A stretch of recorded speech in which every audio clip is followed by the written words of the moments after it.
aviation security. It also facilitates lawful travel and trade, welcomes immigrants and new Americans to our country, collects vital revenue for the U.S. through the U.S. Customs Service, and manages disaster preparedness, response, and recovery through the Federal Emergency Management Agency known as FEMA. The Department of Homeland Security is the youngest and the third largest department in the United States government. It was formed in the aftermath of the terrorist attacks of 9/11 out of the belief that our government would have been better prepared to connect the dots and prevent the attack if disparate elements of the government were collected under one roof. Now, when the average person thinks about Homeland Security, or outside the U.S., they're commonly known as interior ministries, they don't immediately think international. They're Homeland Security and interior ministries, after all.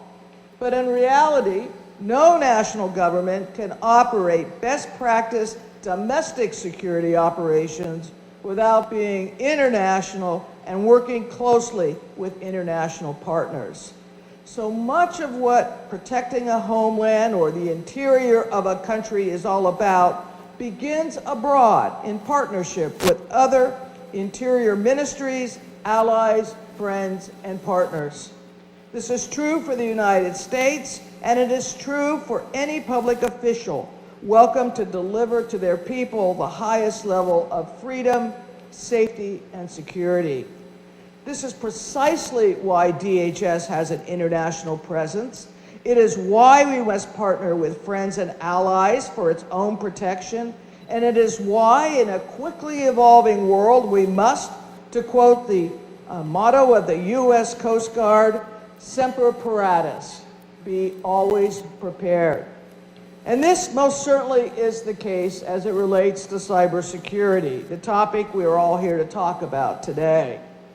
Let there be no doubt that the world is pivoting toward Asia generally and from a cybersecurity perspective as well. As regional powers grow into global ones, as new technology, new innovation, and new discovery emerges in Asian markets, and as our societies, East, West, and in the middle, grow closer and closer through evolving forms of communication, like search and social media, new and more pernicious security vulnerabilities are also arising. Now, some of these threats are unique to domestic environments, such as rising gun violence in the United States. Others are uniquely international in nature, like what we are seeing with Russia's attack on Ukraine. But nothing is more international and more ubiquitous than risks we face in the cyber arena. From nation-state actors and criminal organizations to basement researchers and petty profiteers, cyber incursions are seemingly inevitable, recurrent, and a part of daily existence in today's environment. And what I want to focus on is not per se the threat of cyber attack, but instead the importance of mitigating vulnerability to cyber risks. In the United States, we have focused broadly on the resilience of our nation to all hazards. That's one of the essential functions of the Department of Homeland Security. And building a nationwide unity of effort to become better prepared to respond and recover from harms of all kinds is a key focus and priority for U.S. national security. This broader effort to muster resiliency is acutely seen in the cybersecurity arena. In fact, subsequent to my time at DHS, Congress created an entire new agency within the department, known as CISA, to focus on cyber and critical infrastructure resiliency within U.S. civilian networks. And cyber resiliency is all about reducing known and unknown vulnerabilities, testing, probing, exercising, and doing it all over again and again and again. Look, we could talk about threats all day, every day, and in cyber they exist everywhere, without border, without divide. and without proper international law to govern standards in the sector. We can jump up and down and tell a threat actor to stop its bad behavior. We can tell it not to act in a threatening manner. We can tell it that it must abide by international or domestic norms. But in reality, a threat actor is going to do whatever it decides to do, period. We cannot necessarily control the behavior of an adversary, a criminal, a nation, or any combination of the three. We also have no practical way to put a glass dome over a country, a community, city, state, company, or entity, and imperviously protect it from cyber threats as much as we would like to. Nor currently have we developed any actionable theory of cyber deterrence, though important work is being done in this area.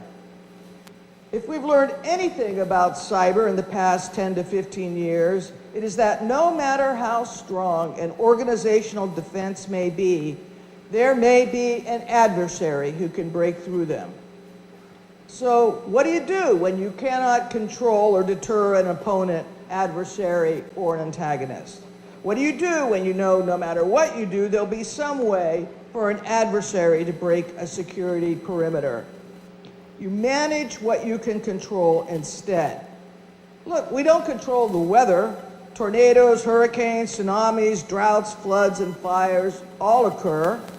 Unfortunately, too often these days, with the extreme change in climate across the globe, I might add.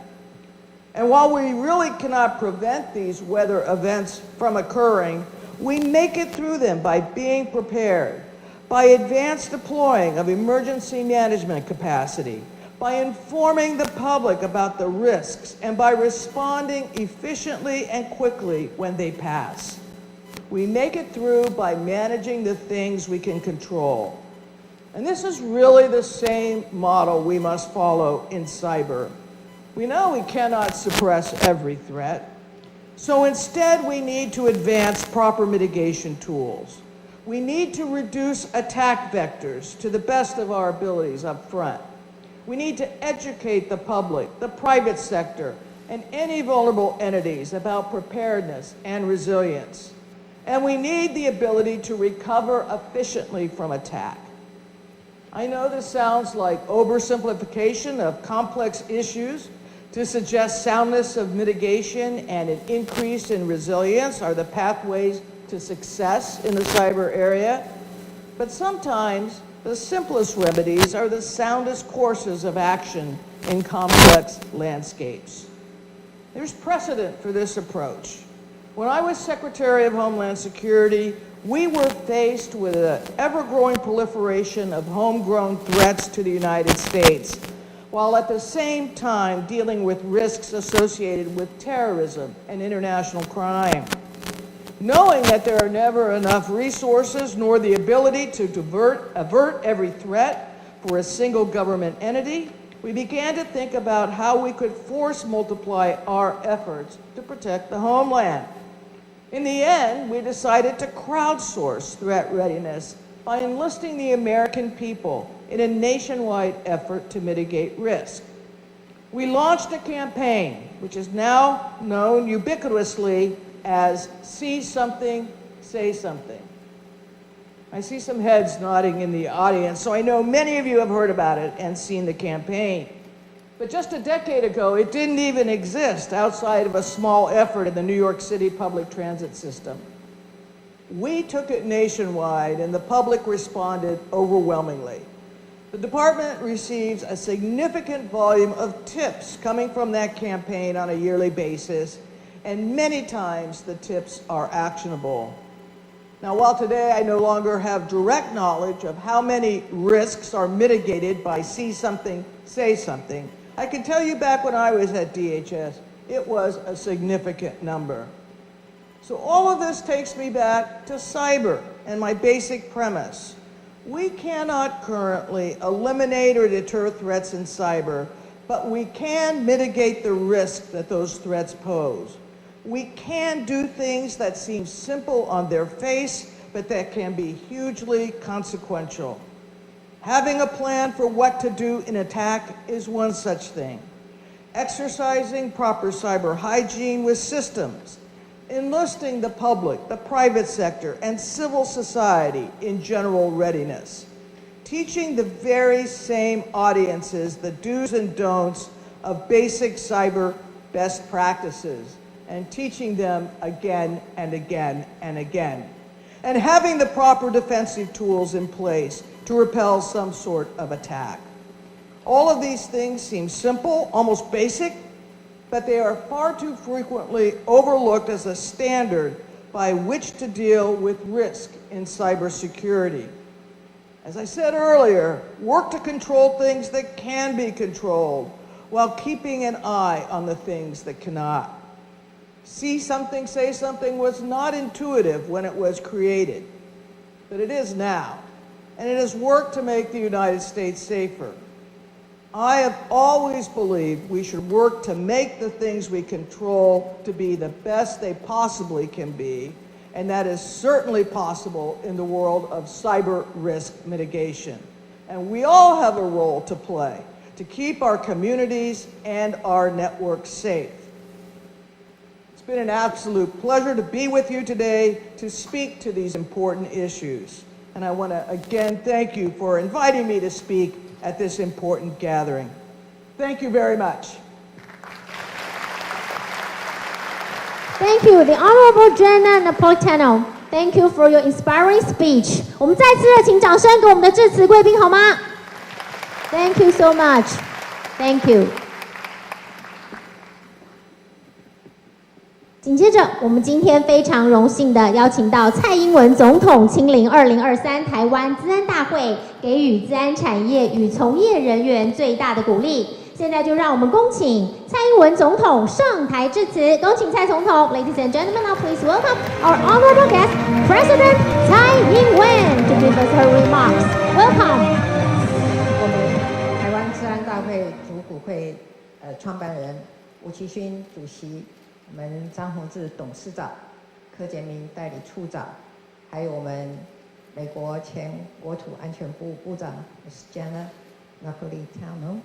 Thank you very much for your speech. That was truly very, very helpful. And I'm sure people here enjoy your speech a lot. And your speech is a timely reminder of how important cybersecurity is. And you make this very understandable easily for the public here. So thank you very much, and I hope that we can have another opportunity to exchange views with you. Thank you. 我们各界治安界的伙伴、各位贵宾，大家好。好。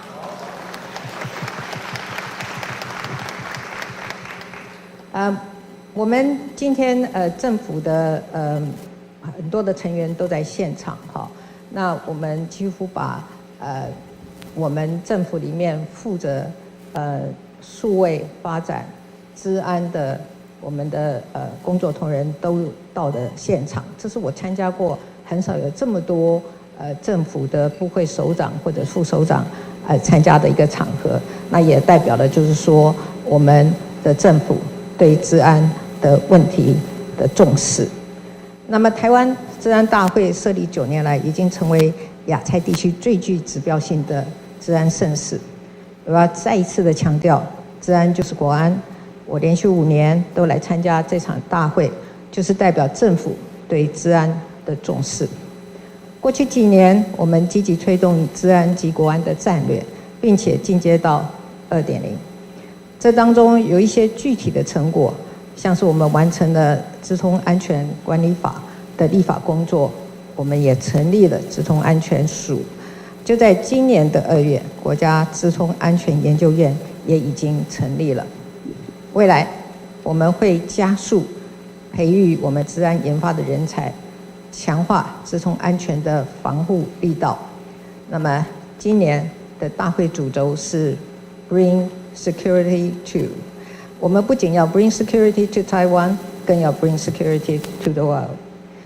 我们会以国家级的资安团队来确保数位国土的安全，而且要深化国际合作，建构国内外的治安联防体系。那么，借由这次的大会，数位发展部也邀集了台湾自主技术的治安业者一起建立台湾治安馆。大家从中可以看到，台湾产业对于新兴技术和国际趋势的关注，以及对于防范威胁和攻击的因应措施。我们的目标是治安好，台湾的产业才会更好。面对无所不在的治安挑战，我们需要不断的强化应变的能力跟管理的机制。政府会持续的推动国产自主研发治安产品和服务，也会鼓励投资治安新创。我们要协助各行各业提升我们治安防护的韧性，台湾的产业才能更加的蓬勃发展。那么资讯安全需要结合所有人的力量，政府会跟产业、民间专家以及社群携手合作，建立台湾的治安国安队，打造让国际信赖的治安系统以及产业链。最后，我要借这个场合，要感谢各位先进对治安产业的投入和贡献。大家都是政府重要的伙伴，我们一起努力，为台湾治安的发展创造更多的成果。也祝福我们大会的活动圆满顺利。谢谢大家。谢谢，非常谢谢蔡英文总统。我们要恭请呢蔡总统在舞台上稍微留步哦。好，我们今天呢进行大合照，留下最珍贵的镜头。好，那稍后呢我们也会邀请贵宾一同上台合影。Ladies and gentlemen, now it's time for a group photo. 好，那等一下呢，我们也要请呢我们上台的贵宾不要忘记帮我们取下口罩哦。也请呢我们中间的与会贵宾，除了摄影师之外，拍照请不要起立坐着哦。好，接下来呢就让我们欢迎总统府林佳龙秘书长上台，以及 AIT 代理处长柯杰明代理处长 Mr. Jeremy Crawford。Welcome， 国安会顾立雄秘书长，欢迎。Honorable Janet Napolitano, welcome. 行政院郑文灿副院长，欢迎。IT Home 詹宏志发行人，欢迎。国科会吴正中主委，欢迎。总统府张敦涵副秘书长，欢迎。国安会李汉平咨询委员，欢迎。数位发展部常副部长，欢迎。IT Home吴会社长，欢迎，以及经济部的王美花部长，欢迎。那我们先热情掌声给我们台上所有的贵宾好吗？欢迎。好，那接下来呢，我们要请台上全体的贵宾帮我们看一下我们中间的镜头。Please look at the center camera. 3, 2, 1。好，也请现场朋友最热情的掌声。谢谢我们台上所有的一位贵宾。Next to our special guest on the stage， 我们要请总统、社长、IT Home 社长以及发行人请留步。我们先掌声谢谢其他的贵宾。Next to our special guest on the stage, please return to your seat. Thank you so much. Thank you. 我们要请呢总统、IT Home 社长以及发行人请您留步。谢谢。接下来我们还要进行第2梯次的合影。我们要欢迎呢我们治安产业代表上台合影。上台之前不要忘记取下口罩哦。欢迎趋势科技台湾区洪伟干总经理，资安院何全德院长，奥义智慧科技邱明章创办人，P-Com 欧浩正理事长，耀祥网际张景祥总经理。